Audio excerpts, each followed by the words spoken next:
بسم الله الرحمن الرحيم. الحمد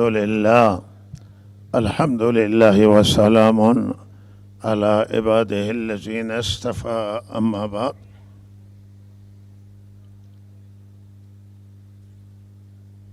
سخنان زیبای همکارمون جناب مولانا عبدالله سلمه الله استفاده کردید در رابطه با وفات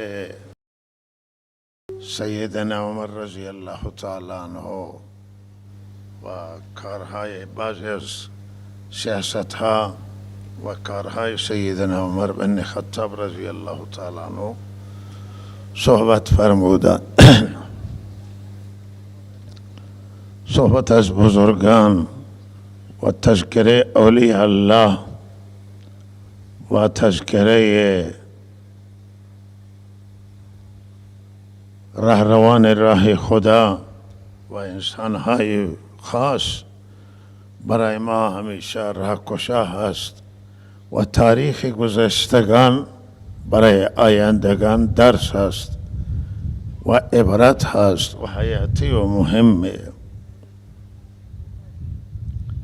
و این ایام عاشورا هستند و قیام حضرت امام حسین و حادثه شهادت حضرت حسین رضی الله تعالی عنه را برای ما این ایام تداعی می کنند.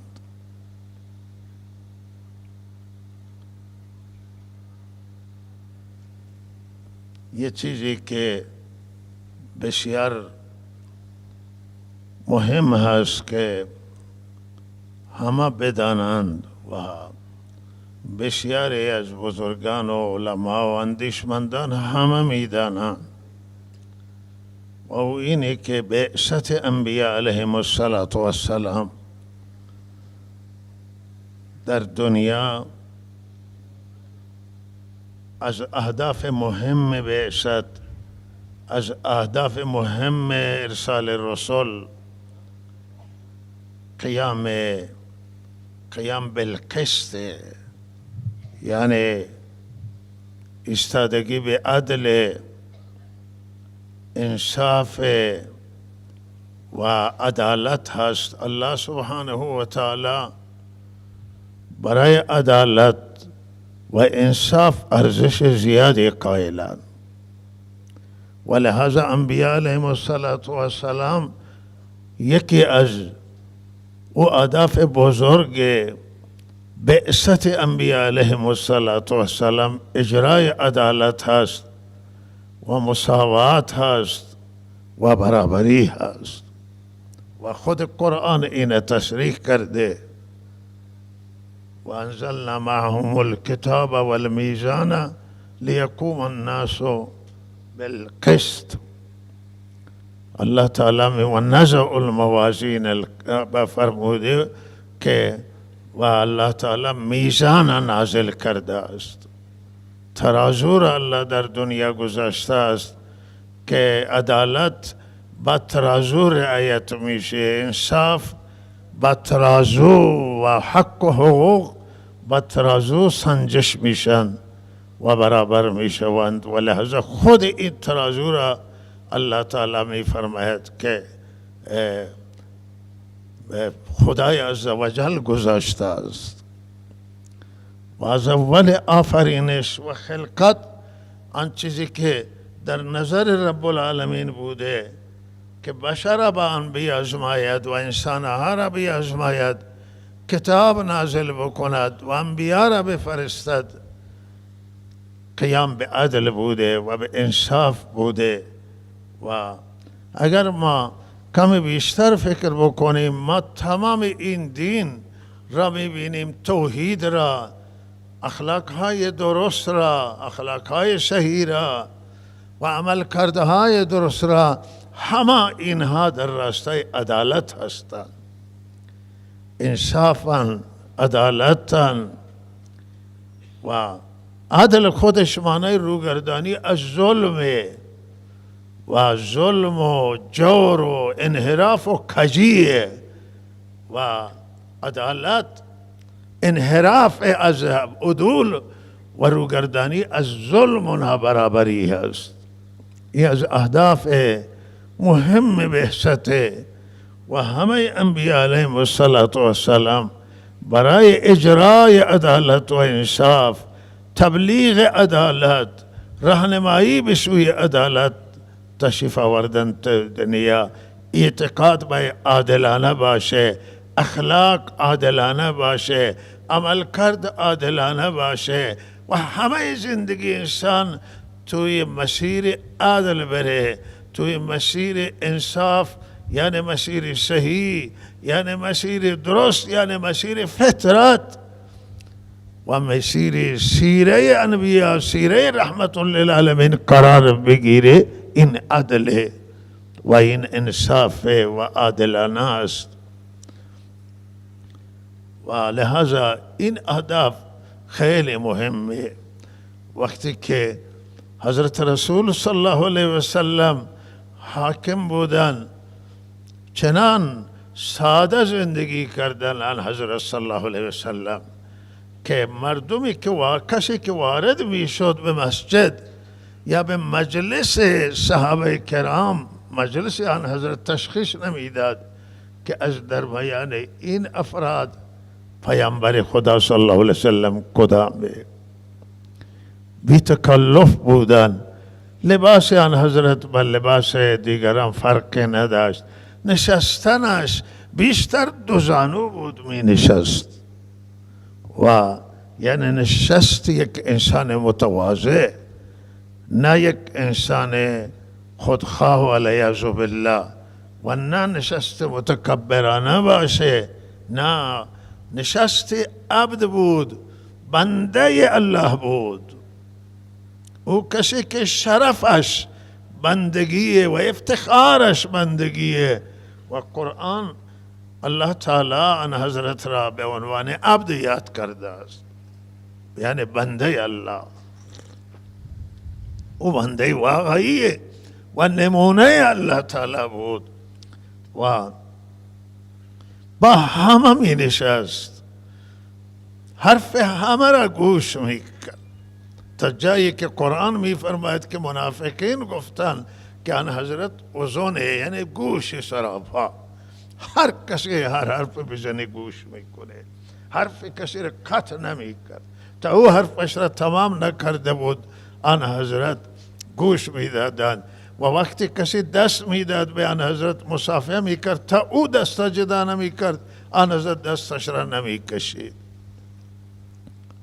و این شیوه بندگی الله تعالی بود. خانه آن حضرت با خانه مردم فرق نداشت، مرکب آن حضرت با مرکب آن دیگران. اتفاقا آن حضرت یک شطوری داشتن که قدش پایین بود، ولی وان حضرت به همین شطور سوار می شدند، ولی خیلی شطور رهروی بود و شطور آن حضرت آمادگی خاصه و وقتی به حج رفتن به همین کجاوه سوار نشدن، به کتب سوار شدن. کتب حالا اینجا توی منطقه بلوچی هم میگن کتب و همین پالان معمولی است، همین پالانی که بالاخره چوب جلو داره، چوب پشت، یک پالان ساده، به همین سوار شدن رفتن به حج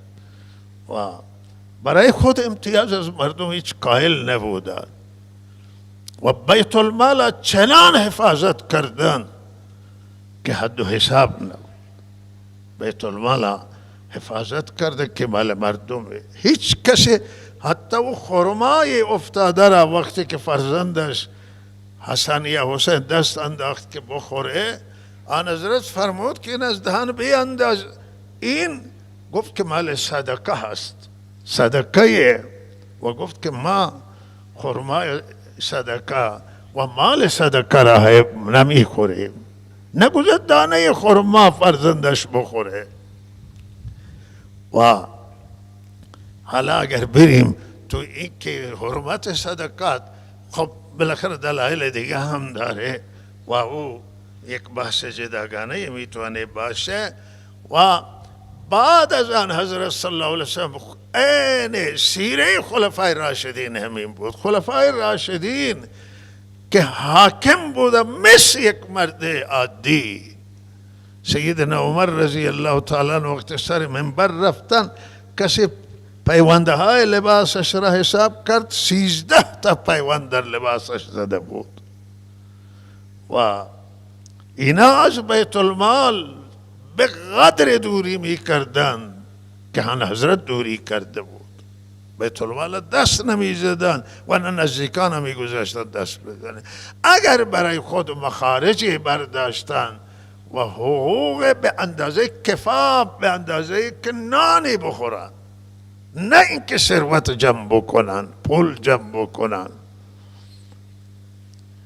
و زمین برای خودشون به نام خودشون بزنن، تصرف کنن، به اصطلاح ثروت درست بکنن، سرمایه درست بکنن، امتیاز برایشون بگیرند. خلفای راشدین و فرزندان و نزدیکان اونها و مردم عادی و چیزی که خلفا به او فکر کردن، خلفای راشدین که بر منهاج و سیره آن حضرت حکومت کردن، عدالت بود، انصاف بود، فکر برای مردم بود، فکر انسانیت، و به انسانیت فکر می کردن، به انسان و حقوق انسان فکر می کردن. مولوی صاحب صحبت کرده سیدنا عمر رضی الله تعالی عنه، یکی از مردم مصر شاکی شد از فرزند عمرو بن عاص که فاتح مصر و والی مصر بود و گفت که این من ضرب شلاق زده. و حضرت عمر به عمرو بن عاص پیغام فرستادند که شما فرزندتون بردارید و بیایید مدینه منوره. عمرو بن عاص و فرزندش آمد، او مصری را خواست، گفت این مرد مصری از شما شاکیه، از فرزند شما. او شکایتش را بیان کرد که ما با فرزند حضرت عمرو بن عاص مسابقه دادیم، اسبدوانی کردیم، مسابقه دادیم و من برنده شدم و او شلاق برداشته و به پشت من کوبیده است که من فرزند بهترین شما و تو از من سبقت بگیری و سابق باشی و منش در به شلاق زده است. از عمر رضی الله تعالی عنه شلاق را به دست او مصری داد که بر پشت فرزند حضرت عمرو بن عاص جلوی عمرو بن عاص بکوبه. زد او شلاق به پشت او و او درد هم شد و گفت که به سر پدرش عمرو بن عاص هم شلاق بزن. گفت شما به والیش خطاب کرد. عمرو بن عاص آدم معمولی نبود، خیلی شخصیت بزرگه. گفت شما این مردم خدا آزاد آفریده، مادران این مردم آزاد آفریدند، شما اینا را غلام خودتون قرار دادید و بالاخره حق و حقوق اینا را که رعایت نکردی، فرزند شما ضرب شلاق به مردم میزنه. این عدالت، این انصاف، بغیر از عدل و انصاف و هدایت مردم، نجات دنیا و آخرت مردم، خلفای راشدین دیگه فکری نداشتن. و خلافت راشده که تمام شد، بالاخره با همه اینها امر آن حضرت هم با شورا و مشورت بود و کار مشورت می کردن. الله دستور داد به آن حضرت که شما صحابه را مشوره کن و شاورهم فی الامر. و خلفای راشدین بر همین منهاج و بر همین صورت حکومت کردن و بعد همه کارشون با مشورت بود. اما بعد از خلافت راشده چه پیش آمد، این نکته را اینجا می خواستم خدمت شما عرض کنم که چرا حضرت امام حسین قیام کرد و این بود که بعد از خلفاء راشدین به هر حال معاملات در میان مسلمانان شیوه حکومت داری تغییر کرد. او سادگی که خلیفه مثل همین مردم یک انسانی بود، یک شخصی بود، ساده زندگی می کرد. او سادگی از بین رفت و اینها که حاکم بودن در دمشق، مسلمانان که حکومت داشتند، خلفای بعدی در عراق حاکم بودند و پایتخت عراق بود یا شام بود، این هم مقدار از حکومت از پادشاهان که روم اونجا پادشاهی بزرگی داشت، ایران داشت، کسرا و قیصر بود، همون تکلفات اونها را یاد گرفتم. حاکم بالاخره از اون حالت به در آمد که در گذشته و این که به عدالت فکر کنه، به انصاف فکر کنه، به بیت المال حساس باشه، ساده زندگی بکنه.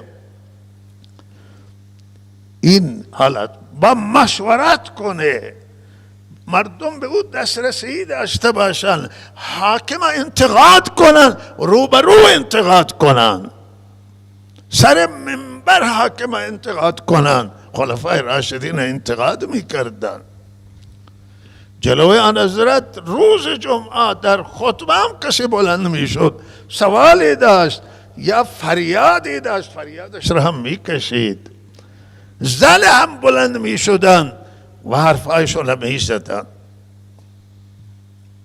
اما بعد تغییرات آمد، مخصوصا این دور یزید که آمد دیگه تغییرات خیلی جدی شد، خلافت تبدیل شد به ملوکیت متاسفانه و بالاخره او سیره خلفای راشدین و سیره آن حضرت صلی الله علیه وسلم نماند و لحاظا اینها بیت المال این حکام بسیار تصرف کردن، خلفای بنو امیه، خلفای بنی عباس و حاکمان بعد، و بر بیت المال مسلط شدند و بسیاری از اینا بیت المال مال شخصی خود پنداشتند، هر تصرفی که در او بکنند خود را مجاز دانستند. مشورت از بین رفت. این که حاکم می کشیدند به دادگاه و پیش قاضی می آمد و خلیفه راشد، خلفای راشدین به قاضی مراجعه می کردن برای حق و حقوقشون و با مردم مساوی می نشستن. این بعد رفت از بین. استقلال دستگاه قضایی و استقلال قضات از بین رفت و خلفای بعدی، حکومتای بعدی که آمدن به هر حال تسلط پیدا کردن بر دستگاه قضا و قاضی نتوانست که عدالت اجرا بکنه بین حاکم و بین مردم، بین شاکی. و او شیرازه خلافت راشده و حکومت اسلامی به هم پاشید و عدالت از بین رفت، انصاف از بین رفت، شورا از بین رفت. دیگه ماند که حاکم باید دستور شخصی صادر بکنه، فرمان صادر بکنه و لحاظا به این صورت ده آمد. این سبب شد که امام حسین قیام کردند اهل بیت با حضرت ابوبکر صدیق خلیفه اول همکاری کردند، در زمان او به جهاد رفتند، همکاری کردند با عمر بن خطاب، با عثمان غنی رضوان الله تعالی المجمعین و با حضرت علی که خود از اهل بیتان و حتی بعد حضرت حسن با معاویه صلح کرد و در این هم زمانه که معاویه بود این قیام نکردن در مقابل معاویه حضرت حسن حضرت حسین و بقیه اهل بیت در مقابل معاویه قیام نکرد.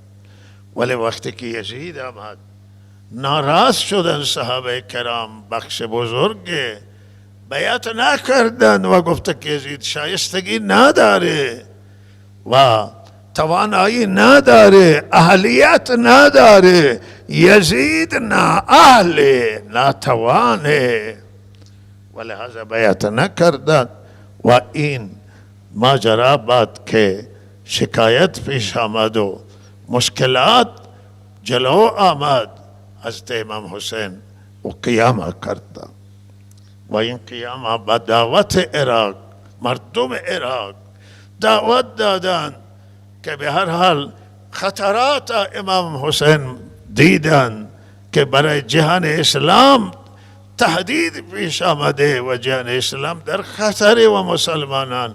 امام حسین رضی الله تعالی عنه قیام فرمودن، وظیفه خود تشخیص دادن و وقتی که از این خطرات امام حسین ترسوندن و مشورت دادن بسیاری که شما نکنین کارا، همه چیزا به تقدیر سپردند، گفت هرچی که قضا و قدر الهی باشد همان خواهد بود.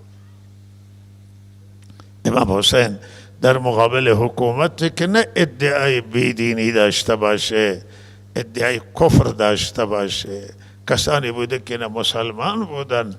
یزید به مسجد می آمد، نماز می خواند و روز جمعه خطبه او زمان حکومت ها حاکمان خلیفه خطبه میداد، خطبه هم میداد، نماز هم میخواند.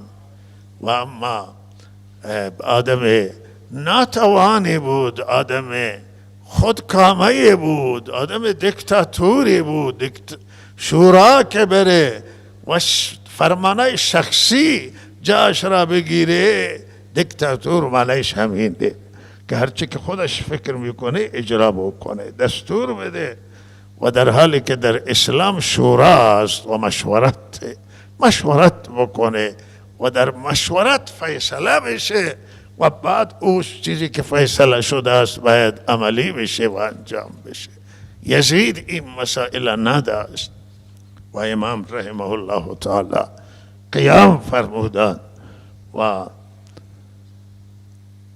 واقعا حادثه کربلا بسیار حادثه تلخی است، بسیار حادثه ناگواره و یک واقعا ننگی بود این حادثه برای همه مسلمانان که افراد نااهل و مسلمان نماهای که نماز هم میخواندند و بسی پشت سر امام حسین نماز میخواندن این روزا که اونجا نماز با جماعت برگزار میشد، به صف می آمدن نماز میخواندن.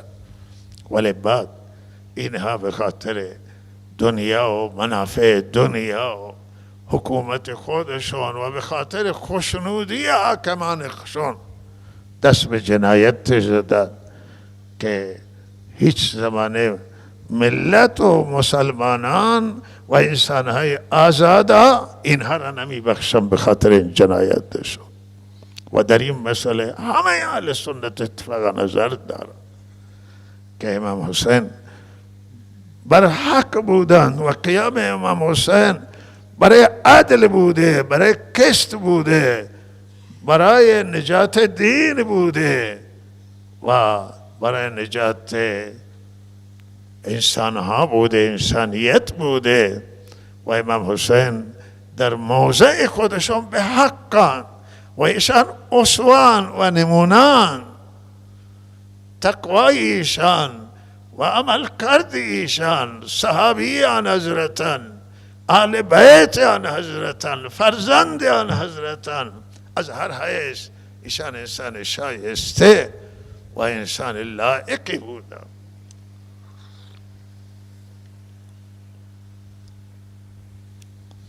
و انشاءالله جمعه آینده و در این باره هم جملات عرض می شود. و به هر حال این ایام محرمان و من بهتره که پایان سخنانم رای زیر مطرح کنم و جریان هایی که امروز این مسائل روز هست که خدمت بخش مسائل روز هست که خدمت شما عرض می کنم. اتفاقاتی که در کشور ما هست و جریاناتی که در کشور ما هستند تحلیلی است جزئی و برای اینکه واقعیت ها روی واقعیت ها ما بریم و روی واقعیت ها فکر کنیم. همه این مسائلی که امروز در کشور ما هم اکثریت مسائل سیاسی هستند و اگر ما به اقتصاد بریم که اقتصاد ما امروز بحرانی هست، اقتصاد مریضه و همه ملت از مشکلات اقتصادی رنج میبرند. طیفهای مختلف، طبقات مختلف، صنفهای مختلف. کل این مشکلاتی که برای اقتصاد ما پیش آمده این یک مسئله سیاسی، بیشتر سیاسی هست. اقتصاد گره خورده به سیاست. من نمیگم که دیگه مسائل نیست، چرا که یک چیزی گاهی ممکنه که مشکلات گوناگون داشته باشه و ریشه هاش جاهای مختلف وصل بشود، اما مهمترین ریشه در اقتصاد ما سیاسی هست. اگر همه اقتصاددانان دنیا را جمع بکنن به زعم بنده و اندازه بنده نمیتوانند اقتصاد ما را سامان بدهند تا زمانی که مسائل سیاسی حل نشده.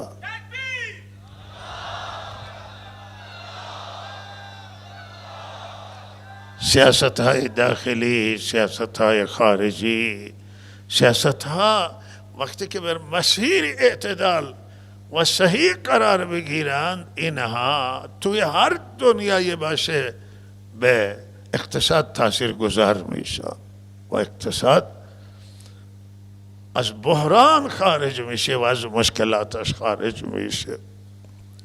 مشکلات های دیگری که در کشور ما هست از فرار نخبگان، که فرار نخبگان واقعا یک چیزی که بر همه ما سنگینه و برای اینکه نخبگان جلوتر هم عرض کردم که بهترین سرمایه ملت ایران و هر ملت دنیا انسانهای نخبه و انسانهای توانمند و مغزای متفکر هر جامعه هستند و اگر اونها از دست بروند و مهاجرت کنند و بالاخره خیلی سخت یک زمان اینجا از زاهدان، سرمایه داران زاهدان و میرفتن داخل ایران و زاهدان ترک میکردن. گفته که سرمایه دار که برن فقرا باقی میمانن و بالاخره این مشکلات مردم بیشتر میشه. سرمایه دار که هست بالاخره سرمایه‌اش را به کار میبنده، تجارتی هست، پولی هست، مال. سرمایه داره که از اینجا نتوانه زندگی بکند و برود بالاخره کسب و کارها تعطیل میشه. همینطور مغزای متفکر و انسانهای توانمند و اندیشمند وقتی از کشور میروند این خیلی ضربه بزرگی برای هر کشور پیدا میشه، هر ملتی باشه. وقتی اینا فرار بکنند معنی این که آدمانی میمانند که توانایی کمتر دارند و اونها میتوانند تحول بیاورند که به هر حال ترک میکنند. این هم مسئله هم برمیگرده بشه. اگر ما امروز این مسئله حجاب را بررسی بکنیم که توی کشور ما هست و منصفانهش بررسی بکنیم و بیطرفانه بررسی بکنیم، بسیاری از این بانوان و زنانی که حجاب از سرشون دور میکنند اعتقاد ندارند و دور میکنند.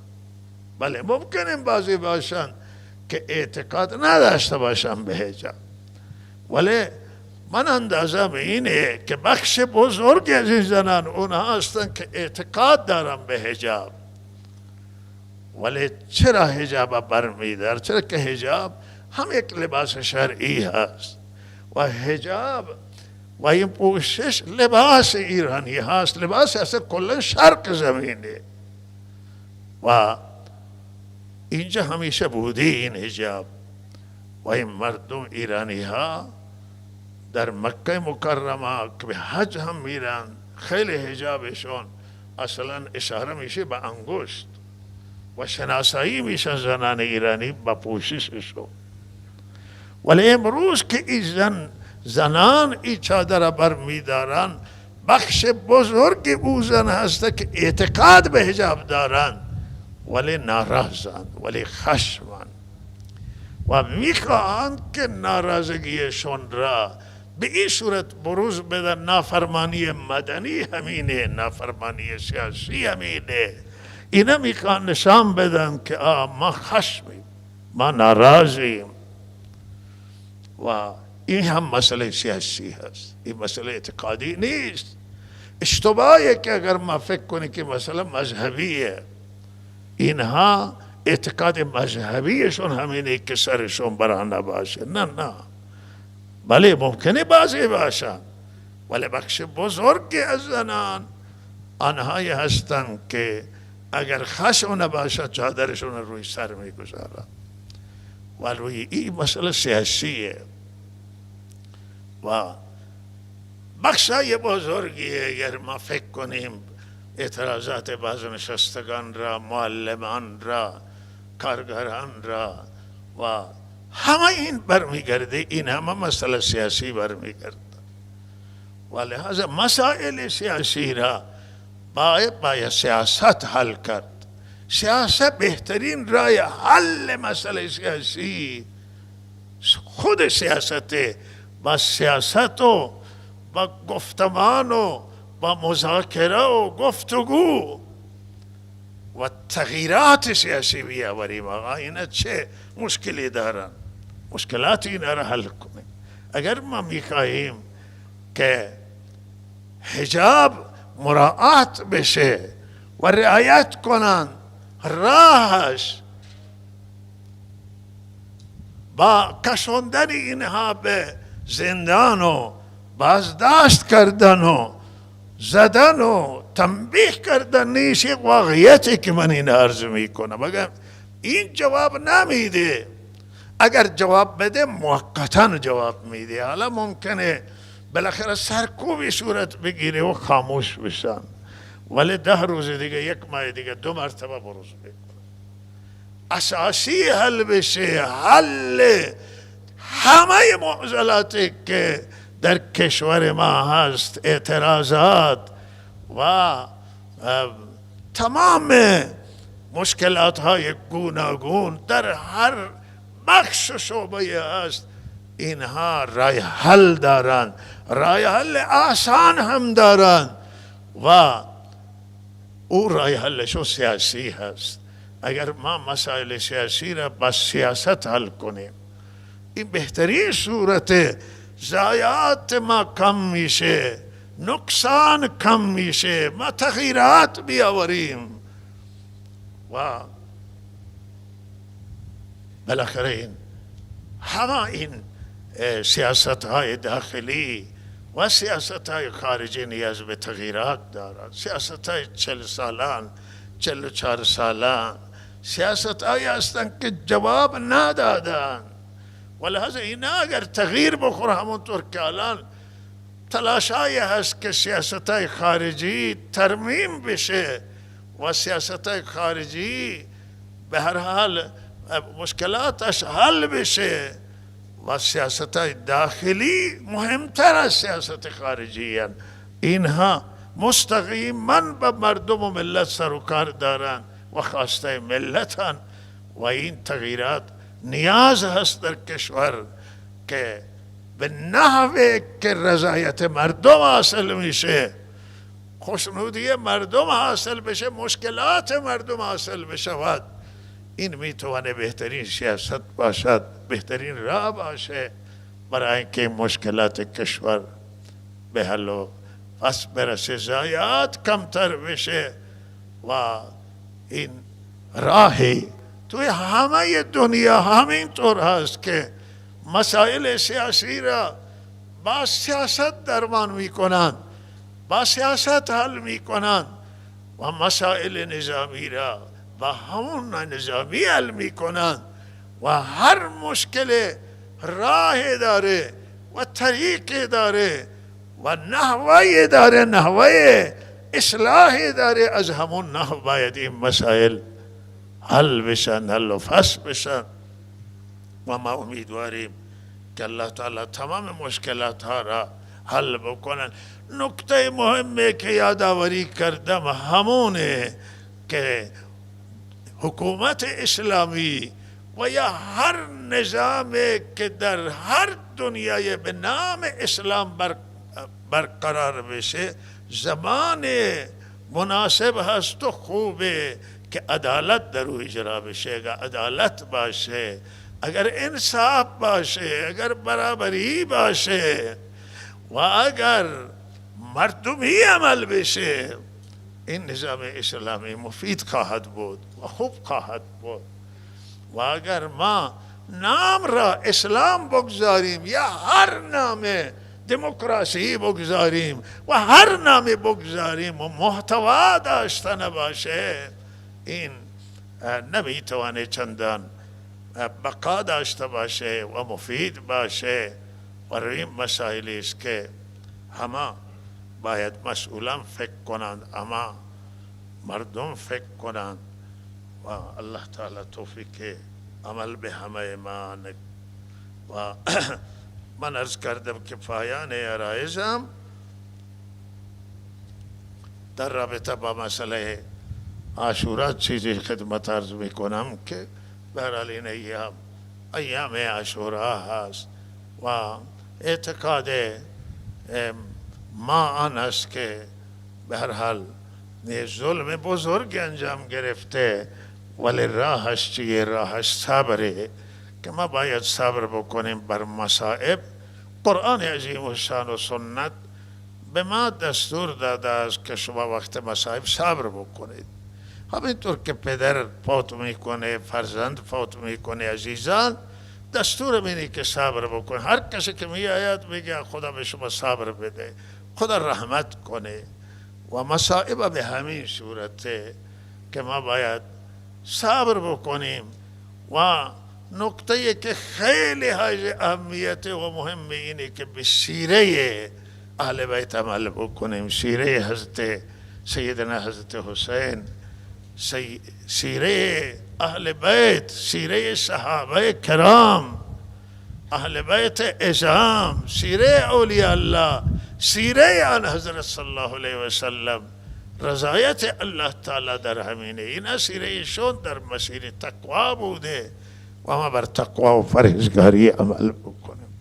اگر میخواهید که کسی میخواهد که به خدا برسه از طریق قرآن، عمل به قرآن و از طریق سیره دوستان خدا اهل بیت و صحابه، سیره آن حضرت عمل بکنیم، به الله میرسیم و این بهترین راهه.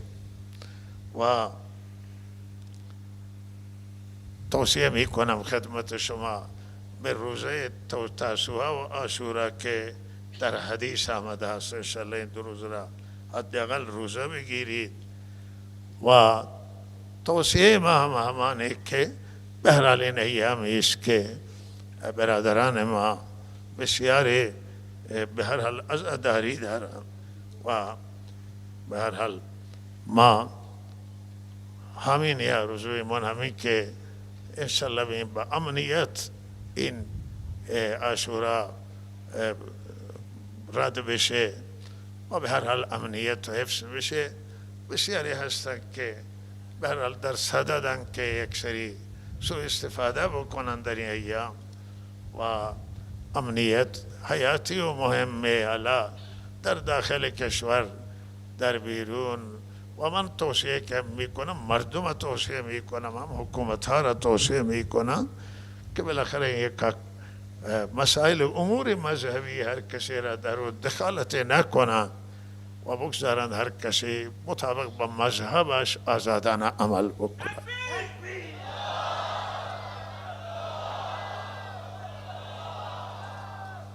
و مسئله دیگری که یادآوری شده است همین اخیراً یک پدیده بسیار شوم و پدیده زشت و ما نمیدانیم که و لا ندری اشر ارید بمن فی الارض ام اراد بهم ربهم رشدا. نمیدانیم که اراده الله به اهل زمین چیه و هر وقتی که خدا نجات بده یک مصیبت و بلای و قضای نسبت به مردم در نظر گرفته میشه همینه که دهان را باز میکنند و به اهانت دوستان خدا و به اهانت مقدسات میپردازند. و این قرآن سوزی که اخیراً بار دیگر در کشور سوئد تکرار شده است، این خیلی دردآور واقعا و خیلی مصیبت عظمای و مصیبت بزرگ. اینها حقوق بشر پایمال کردن. هیچ حق بالاتر از احترام به مقدسات و حرمت نیست. حرمت ملتی را که زیر پا بگذارن و جریه دار کنن و ملتا، لحظه این چه حق برای او رعایت کردن. مردم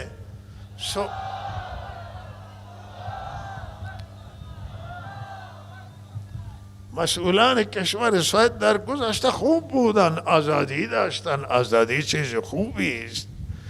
و دیگران هم که رفتن، خیلی مسلمان ها مهاجرت کردن سوئد رفتن، زندگی دارن اونجا، مسجد دارن. ولی این توهینی که خیره مجوز دادن که به قرآن کسانی توهین کردن مجوز خواستن، این خیلی نادانی بزرگ و حماقت بزرگی است.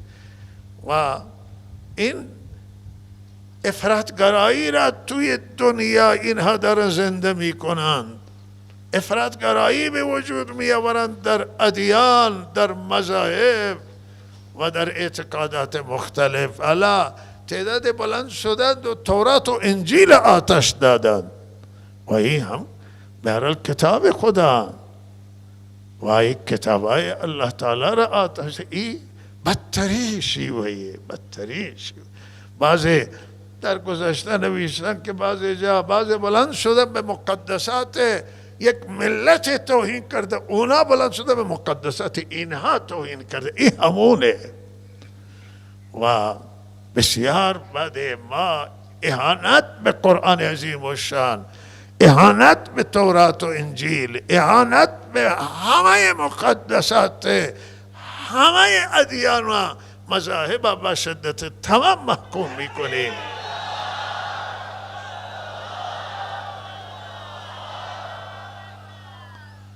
و از دولت حاکمان سوئد میخواهیم که مقدار تجدید نظر بکنم به این رویهشون. این دفاع از آزادی نیست، این آتش زدن آزادیه. شما حرمت وقت نادیده میگیرید و حرمت شکنی را شما آزاد میکنید. او کتاب مقدس خدا، آخری کتاب الله تعالی را و دیگر کتابای آسمانی و ادیان را شما آسایش و امنیت دنیا را میخواهید به هم بزنید. این بسیار زشته، این محکومه و شکست خورده. و از همه کشورهای اسلامی میخواهیم که در این مورد بی تفاوت نباشند و موضع بگیرند و برای اینکه ظلم بزرگه به هم زدن مردمه. و چرا تورات کسی آتش بزنه، چرا انجیل کسی آتش بزنه؟ و لحاظ این عمل نابخردانه همین طور است عزیزان، عمل احمقانه که دیگر عمل احمقانه به وجود می آورد. و الله تعالی توفیق عنایت کنه همه مسلمانان را که با درایت و تدبیر و این موضوع را پیگیری بکنند، مخصوصا سران کشورهای اسلامی.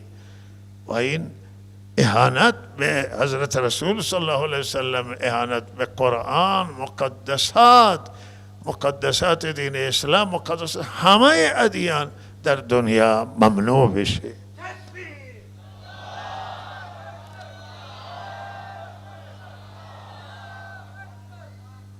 و آخر دعوانا ان الحمد لله رب العالمین.